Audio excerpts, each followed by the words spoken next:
And I'm Dave, representing the side of the team who just refuses to stop signing players. We had to call this emergency podcast. We had to go live because I think all of us are excited that Dave has something ready for everybody tuning in. Thank you guys for tuning in, hanging out with us. He has an apology for ruining baseball. And he has a long thought out. It's probably going to take at least a couple hours maybe to go through all the people he's hurt. So without further ado, Dave, your apology. The two-time champions in the last, 4 years, apologize for absolutely nothing. All right? Okay. We have nothing to apologize for. And we're going to keep signing players.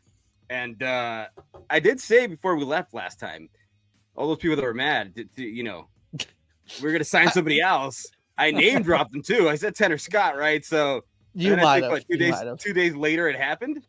Doesn't Tanner Scott feel old already though? Like the Tanner Scott news. Like I'm typing this in on the header. Like, oh, we're podcasting because the Dodgers signed Tanner Scott, but it's like you've signed someone else already.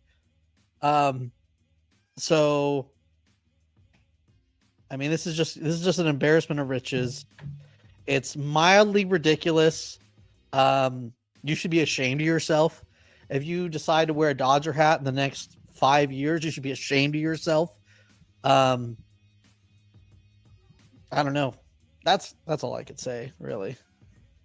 I mean, every time we want to talk about somebody, they've just signed the next guy. So, but I think we're getting to the end where there's nobody left, or at least there's no positions available left to keep signing players.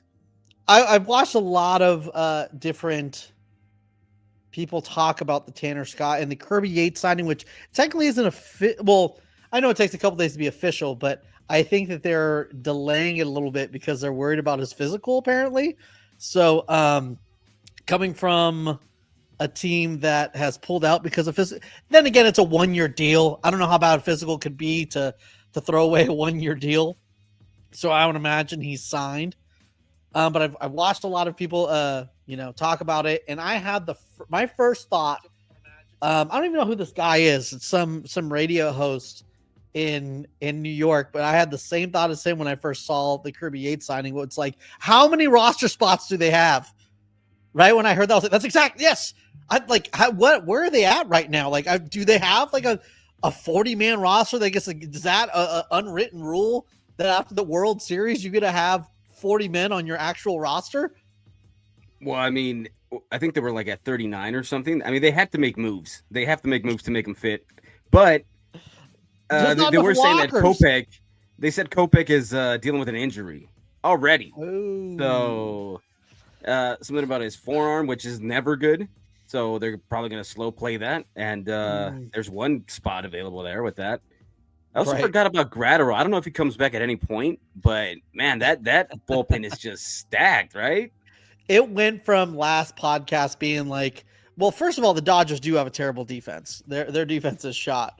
But it went also to being like, hey, that's going to age beautifully. I'm telling you. You don't believe in Mookie. Clip this all day, and I'm going to clip it to about all the Dodgers errors and just the plays that should have been made. That's the only way that can be, because the other thing I was thinking, it was like, that bullpen, it's not really their strong suit. I mean, through the playoffs it was, but I don't think it was. I mean, it was made up of guys like Honeywell and Bonda. Like, that dude has been on like 7 teams. He was on the Giants for a spring training. Like, at that time, it was like, it's the bullpen wasn't good. They were just hot, like the 21 Braves were. They were like notoriously known for having a bad bullpen, but their bullpen just showed up in October. So that's where I was like, well, the bullpen's not that good. And then when you had Tanner Scott and then effing Kirby Yates, that kind of changes. So hopefully the Dodgers just turn the defense is just so bad. It's like the Yankees defense all year. So, I mean, they won because of their defense last year. What are you talking about? Yeah. Mookie Betts was in right field, not paying shortstop. Okay. You don't think Hernandez is going to give you a good defense? You think Micheal Conforto? Let me give you a preview. Micheal Conforto in left field, not very good. Listen, if your seventh starter is Roki Sasaki, who cares? You know, you're not going to be. Good luck. Good luck trying to put balls in play anyway. So yeah, so who cares? We'll just strike out everybody. Exactly. And then if they can't go deep, then you got a plethora of pitchers that are going to come in from the bullpen. Stupid. It's just so dumb.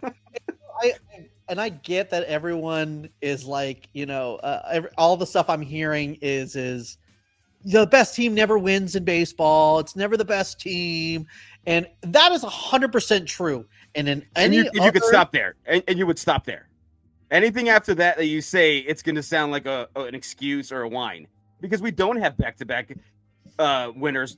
Hold on. Last time we had a back-to-back winner? I think it was like 2000 Yankees, right? You're gonna tell me this doesn't feel different. You're gonna stand there owning a fireworks stand and not telling me that this doesn't feel different. Do we have a better chance than we did last year? Absolutely. Answer me this, Batman. Riddle me this, Batman. What name me another team that's even close to this lineup? Or like usually, like when a team starts the year, it's like I can compare maybe like in recent years. I know like when the Padres got Juan Soto, it was like, oh shit, look at that lineup, but they didn't have that great. I mean, the rotation was okay. This is legitimately the Monstars. Like this is borderline ridiculous. But nothing like that ever goes according to plan. It never does. I agree.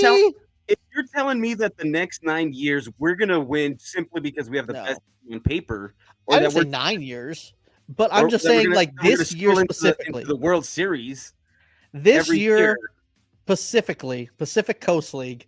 I feel like this is just, this is different. I feel like this is the most throw your hands up, like what the fuck are we doing here type stuff that we're dealing with here. That's how I feel. I don't know if it's just I'm in my field just because the off season and we're not signing anybody, but definitely. But I think this is legitimately, we're in different territory. This isn't like best team on paper, best how do you say like best who won the off season. This is a little different. I feel like this is like the best collection. Like this is the best collection of a team like before season starts that we've ever seen. Yeah, definitely. I mean, don't get me wrong. It'll be that much sweeter when, Willy Adames walks you guys off in the NLDS in game 5. But sure. Make it there first and then we can talk, but sure. I don't buy it that it's like get over 500 and we can talk. I don't buy it that it's like in concrete that we're just gonna like walk into the playoffs, or I'm not into playoffs, into the World Series, and then if we lose, then whatever. But that's not how it works. Not how baseball works. The beauty of the sports is that sometimes you have to watch an 84 team in the World Series. Right. So, and you know what's funny? People who say they want to see these other teams in the World Series. Right. Who watched the D-backs Rangers? Who watched it? Because we didn't. Everybody that wants to, I'm sure you watched a couple innings, on YouTube. I watched the games. You didn't watch the games? You're supposed to be a baseball guy. You watch all the games. Dude, it was boring. It was boring. The most exciting part was like the bottom of the 9th when Corey Seager tied it. It was a boring game. It was a boring series. The movie. Yes, Dan, I am a hater. Nobody saw. I'll always be a hater. Yes, we all saw. Last year, they were there, whether they were haters or lovers of the team. And that's what's going to happen the next couple of years when the Dodgers are in the playoffs. So, stop crying. You're still going to watch. Freaking A, I'm not crying, all right? Don't be a hater. I will always be a hater. Like, this is the thing. Even if you guys are a 100-loss team, I'm just always gonna hate you. Like, there's nothing you can, like, I'm just always gonna hate you. So now that you're like extremely good and literally have the Monstars assembled in real life, I'm gonna hate you even harder. Like, that's, you know what? If your team hasn't spent more than the Sacramento A's, I don't want to hear your whining, because that means your owner has not done anything. if they're outspending you and you're crying about a 37-year-old closer that anybody could have gotten, anybody could have made an offer to. Right. And nobody went after him when he's gone. Now you want to cry. Like, look at your own ownership and hey, what's up? What's going on there? You know, that was my second thought. How are the Sacramento A's outspending most of these teams? That's my question. That's my second thought when I saw the Kirby Yates signing. Was like, bro, we are in the 21st of January. Like, technically, for sure, anyone else could have had him. So Bregman's still out there. There's pieces out there, and nobody's making moves. Alonso's out there. I didn't think he'd still be out there. Well, that's kind of like the Boris special, right? You know, like that's the main guys got signed up really quick, of course, because he's learned his lesson from. I mean, the Manny Machado and the Bryce Harper offseason worked out for him. But when you wait till the end, so like his main dudes he signs really quick, and these guys who don't really have that great of a market, it's hurting him a lot. Like I don't know if Pete Alonso is going to get a 1-year deal. This is getting in kind of crazy territory. Why no one's signing this dude for $125? I don't know. Anthony Santander signed they don't have to. I mean, the market has proved that they don't have to. They're just going to wait it out. Nobody's Christian Walker's old ass, 34 years old, and this dude signed for 3 years and 60 million. And Pete Alonso can't get a 5-year deal, which means it would be a 2-year deal for Christian Walker, but you get his prime too. This is insane. Which means there's something wrong with the sport, man. When you think that there's a power bat in the market and nobody wants to sign him. That there's something wrong with that aspect of the sport. Right. Free agency has always been so slow. Yes. And it's been that you're 100% right. The baseball free agency, there's so many holes in it. I felt like it was getting better. Like I felt like the Stars were starting to sign earlier, but I didn't realize that it would continue with Alonso and Bregman. It felt like the relievers always go late, but man, I don't know why Pete Alonso is not a Giant, why he's not a Mariner, why he's not a Met is insane to me. Yeah, I mean, they went and signed Jesse Winker. Like, you're not a better team with Winker instead of Alonso. Yeah, well, especially if you're seeing that the Dodgers just won't stop adding, and you're Cohen, who has pockets are so deep, infinite. Why not bring him back?